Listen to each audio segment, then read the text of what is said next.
पहले हिंदी में ना। सर सर ये जो जजमेंट आया है, वर्डिक्ट आया, आपने अपने दर्द का इजहार कर दिया अभी थोड़ी देर पहले ट्वीट करके, क्या दर्द है? देखिए, हर कोई आज एक दिली तकलीफ़ और दर्द को महसूस करेगा जो भारत के संविधान और भारत के डाइवर्सिटी, भाईचारगी, प्लुरलिज्म पर जिस किसी को आज भी अटूट भरोसा है और यकीन है। आज का ये फैसला सीबीआई कोर्ट का भारत की अदालत की तारीख का एक काला दिन है। और मैं ये इसलिए कहता हूँ क्योंकि सुप्रीम कोर्ट ने 9 नवंबर को जो सिविल डिस्प्यूट के मुकदमे का फ़ैसला दिया था, जजमेंट में सुप्रीम कोर्ट ने कहा था, अंग्रेज़ी में कहता हूं कि सुप्रीम कोर्ट ने कहा था कि it is an egregious violation of rule of law. और सुप्रीम कोर्ट ने यह भी कहा था कि ये calculated act of destroying a public place of worship. अब मैं ये समझने से कासिर हूँ कि अगर सुप्रीम कोर्ट ये कहता है कि egregious violation of rule of law, तो क्या कोई जादू से मस्जिद को शहीद कर दिया गया था 6 दिसंबर को? क्या कोई जादू से वहाँ पर 28 और 29 दिसंबर की रात 49 में मूर्तियाँ रखी गई थी? क्या कोई जादू से उसके ताले खोले गए थे जब राजीव गांधी प्राइम मिनिस्टर थे? इसीलिए मैं ये कहता हूँ कि सुप्रीम कोर्ट ने जो बात कही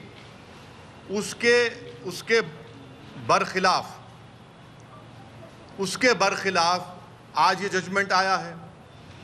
और ये मैं कहने पर मजबूर हूँ कि violence page for you politically. अगर आप वायलेंस करेंगे तो आपको मिल जाएगा, क्योंकि आप अंदाज़ा लगाइए कि आडवाणी की रथ यात्रा जहाँ कहीं भी भारत में गई, वहाँ पर खूनरेज़ी हुई, मासूम लोगों का कत्ल हुआ, जायदादें जलाई गईं, ख़ानदान उजड़ गए, बर्बाद हुए। और आज ये फैसला आता है सीबीआई कोर्ट का जिसमें कहते हैं कि वो स्पॉन्टेनियस नहीं था। तो हम ये जानना चाहते हैं कि भाई साहब, ये कितने दिन, कितने महीने लगेंगे प्रिपरेशन के लिए ताकि वो स्पॉन्टेनियस ना हो? आप बताइए ना, कितने दिन, कितने महीने लगेंगे स्पॉन्टेनियस ना हो? क्या ये बात सच नहीं है कि उमा भारती ने कहा था कि एक धक्का और दो, बाबरी मस्जिद तोड़ दो? क्या दुनिया ने नहीं देखा कि जब बाबरी मस्जिद शहीद हो रही थी तो मिठाइयां बांटे जा रहे थे? आडवाणी, मुरली मनोहर जोशी, उमा भारती, ये सब लोग तो मिठाई खा रहे थे, खुशियां मना रहे थे। कैसा ये फैसले पे आज आप आ जाती है? आप आखिर पैगाम क्या देना चाह रहे? आप पैगाम क्या देना चाह रहे? पैगाम यही मिल रहा है कि वायलेंस पेज, मास वायलेंस पेज। आप अंदाजा लगाइए कि 1950 से अब तक इस मसले में मुसलमानों को इंसाफ नहीं हुआ, और आज ये फैसला आता है 28 साल के बाद। हम आज भी कह रहे हैं, अगर ये मस्जिद नहीं शहीद होती तो क्या 9 नवंबर का सुप्रीम कोर्ट का फैसला आता था? सारी दुनिया ने देखा कि जो लोग वहाँ शाम में खड़े होकर स्पीचेस दे रहे थे, लोगों को उकसा रहे थे, उनकी मौजूदगी में क्या ये बात सच नहीं है कि सीबीआई की चार्जशीट में एक विटनेस ने कहा कि कल्याण सिंह, उस वक्त के चीफ मिनिस्टर, ने कहा कि रोक कंस्ट्रक्शन पर है, डिस्ट्रक्शन पर नहीं है? वो भी आप नहीं मानेंगे उसको? क्या सीबीआई की चार्जशीट में ये नहीं कहा गया था कि 5 दिसंबर की रात आडवाणी ने विनय कटियार के घर में साजिश रचाई? क्या ये बात सच नहीं है कि आडवाणी ने कल्याण सिंह को कहा कि उस वक्त तक आप रिजाइन मत करिए जब तक कि मस्जिद डेमोलिश नहीं हो जाती, ताकि गवर्नमेंट का डिसमिसल ना हो? क्या बीजेपी की सरकार उस वक्त की जाकर सुप्रीम कोर्ट को वादा नहीं किया था कि हम मस्जिद को बचाएंगे? ये फैसला मुझे कहना पड़ेगा कि ये judgement satisfies the collective consciousness of Hindutva and its followers and its ideology. ये जजमेंट का यही है। किसने तोड़ा फिर मस्जिद? फिर हम पूछना चाहते हैं, जब 6 दिसंबर 1992 को मस्जिद शहीद हुई थी, उस वक्त मैंने अपने आप को एक हेल्पलेस महसूस किया। मैंने अपने आप को अपने लिए एक ह्यूमिलिएशन समझा कि मैं अपनी एक शर्म महसूस हुई कि मैं अपनी मस्जिद को बचा नहीं सक रहा हूं, और आज आप ऐसा फैसला देते हैं। तो फिर आखिर इतना सब जो इन्वेस्टिगेशन हुआ, कैसा क्या हुआ? एक और बात आपको समझने की जरूरत है कि आडवाणी को हाईएस्ट सिविलियन अवार्ड दिया गया बीजेपी गवर्नमेंट तरफ से, एक्यूज्ड हैं। तभी हमने कहा था कि देखो, मैं प्रेस कॉन्फ्रेंस कर कहा था कि आडवाणी को ये हाईएस्ट सिविलियन अवार्ड दिया जा रहा है। आज उसका नतीजा हम देख रहे हैं। उमा भारती, अच्छा आप एक और आदमी का नाम ले लीजिए, हिंदुस्तान टाइम्स में आया कि भगवान गोयल कोर्ट के बाहर कह रहा है, कोर्ट के बाहर फैसला देने से पहले कोर्ट के बाहर कह रहा है कि हाँ, मैं एडमिट करता हूं कि मैंने डेमोलिशन में हिस्सा लिया। वो बीजेपी में उस वक्त का नॉर्थ इंडिया का शिवसेना का चीफ था। कोर्ट के बाहर कह रहा है और कोर्ट में जाकर कोर्ट बरी कर देता है उन लोगों को।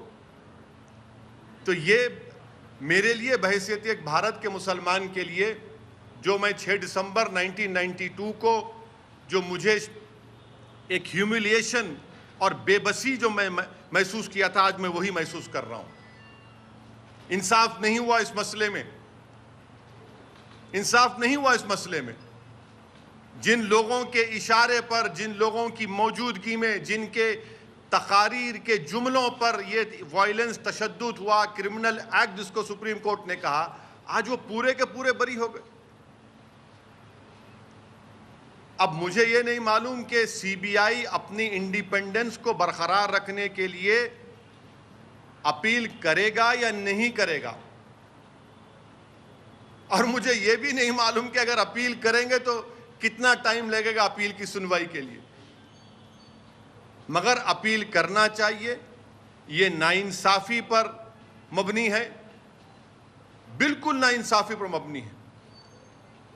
इसको कोई भी सही सोचने वाला भारत का शहरी इसको सवाल करेगा कि भाई ये क्या इंसाफ हो रहा है? क्या ये इंसाफ हुआ? हरगिज़ इंसाफ नहीं हुआ। सारी दुनिया जानती है, सब जानते हैं कि बीजेपी, आरएसएस, विश्व हिंदू परिषद, शिवसेना, इन तमाम की मौजूदगी में और साथ ही साथ कांग्रेस पार्टी, इसकी जड़ कांग्रेस पार्टी है। इनकी हुकूमत में मूर्तियां रखी गई, इन्हीं की हुकूमत में राजीव गांधी ने ताले खुलवाए, शिलान्यास किया। इन्हीं की हुकूमत थी कांग्रेस की जब मस्जिद शहीद हुई, और आज ये फैसला आता है। इसीलिए मैं मानता हूं कि ये हमारी भारत की अदालत की तारीख का एक काला दिन है। सर, ये भी आप हमेशा कानून को मानते हैं, हमेशा कोर्ट जो है, कोर्ट उसकी बहुत इज्जत करते हैं, लेकिन जैसे नतीजा ऐसा अगेंस्ट में आता है तो आप कोर्ट को भी ये कर देते हैं, क्यों सर? नहीं, कोर्ट, देखिए, सुप्रीम कोर्ट का फैसला आखिरी होता है। ये तो फैसला आखिरी नहीं ना, और कोर्ट के फैसले को नहीं के खिलाफ या उससे डिसएग्री करना कोई कंटेम्प्ट नहीं है। मैं तो आपको ये तमाम दलाइल दे रहा हूं, ये तमाम दलाइल दे रहा हूं। जजेस भी सब देखे होंगे ना सर? क्या? वही तो हम कह रहे हैं ना, ये देख के कैसा फैसला दिया आप, वही तो हम पूछ रहे हैं। वही तो हम कह रहे हैं कि आप ही की चार्जशीट में आप ये लिख रहे हैं कि कल्याण सिंह ने कहा कि रोक कंस्ट्रक्शन पर है, डिस्ट्रक्शन पर नहीं है। उमा भारती ने कहा कि एक धक्का और दो। आडवाणी को, मुरली मनोहर जोशी को, उमा भारती को, बाल ठाकरे को, राजीव गांधी को शोहरत कैसे मिली पॉलिटिक्स में भारत में? इसी वजह से मिली ना। इनको पॉलिटिक्स में अगर शोहरत मिली, सत्ता मिली, कैसे मिली? इसी वजह से तो मिली कि आपने हमारी मस्जिद के ताले खुलवाए, मूर्तियां रखी और हमारी मस्जिद को शहीद किया आपने। इसीलिए तो आप होम मिनिस्टर बन गए। इसीलिए तो आप गंगा की सफाई के मिनिस्टर बन गए, इसीलिए तो आप एचआरडी के मिनिस्टर बन गए, इसीलिए तो आप कल्याण सिंह गवर्नर बने। भाई आपने मुझे खत्म करके मेरी बर्बादी के ऊपर आपने अपना सियासी महल तामीर किया और आज आपको क्लीन चिट दिया जा रहा है। आज आपको क्लीन चिट दिया जा रहा है, यह अफसोसनाक बात है। तो आगे क्या करने का विचार है सर? आगे अब यह देखना है कि सीबीआई अपनी इंडिपेंडेंस को बरकरार रखने के लिए अपील करेगी या नहीं करेगी। और अगर सीबीआई नहीं करती तो मैं मुस्लिम पर्सनल लॉ बोर्ड के जिम्मेदारों से अपील करूंगा कि वो इसके खिलाफ अपील करें। फैसला आता है और लॉ मिनिस्टर अडवाणी के घर को पहुंच जाते हैं। आप बताइए क्या पैगाम दे रहे हैं आप उन लोगों को जो भारत की खूबसूरती को मानते हैं, इंसाफ को मानते हैं? क्या पैगाम दे रहे हैं उन मीडिया के लोगों को जिन्होंने अपनी जानों को खतरे में डालकर कोर्ट में जाकर बयान दिया? उन पुलिस के ओहदेदारों पर जो अडवाणी के सिक्योरिटी में थे, उन्होंने कहा कि हां ये तमाम प्री प्लान था। क्या कोई जादू हुआ था क्या उस दिन?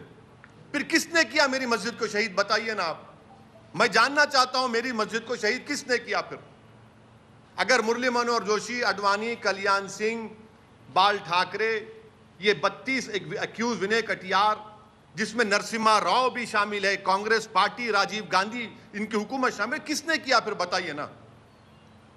इंसाफ होगा या नहीं होगा हमको बताइए आप। या इसी तरह हम अपने आंसू बहाते रहें? जमहूरियत को मजबूत करना जरूरी है, इंसाफ को मजबूत करना जरूरी है, मगर यह फैसला आता है। आचार्य धर्मेंद्र दास ये कहते हैं कि ये अभी तो जानकी है, काशी मथुरा बाकी है, जहां जहां इस तरह के दाग हैं उनको जल्द हटाया जाएगा। आप क्या कहेंगे सर इसमें? मैं क्या कह सकता हूं सर, आप अपने टीवी प्रोग्राम पर बोलिए कि रात में 9 बजे एक प्रोग्राम कर लो, इनके बयान पर कर लो ना। आप तो वो भी नहीं करना चाहते, करिए ना।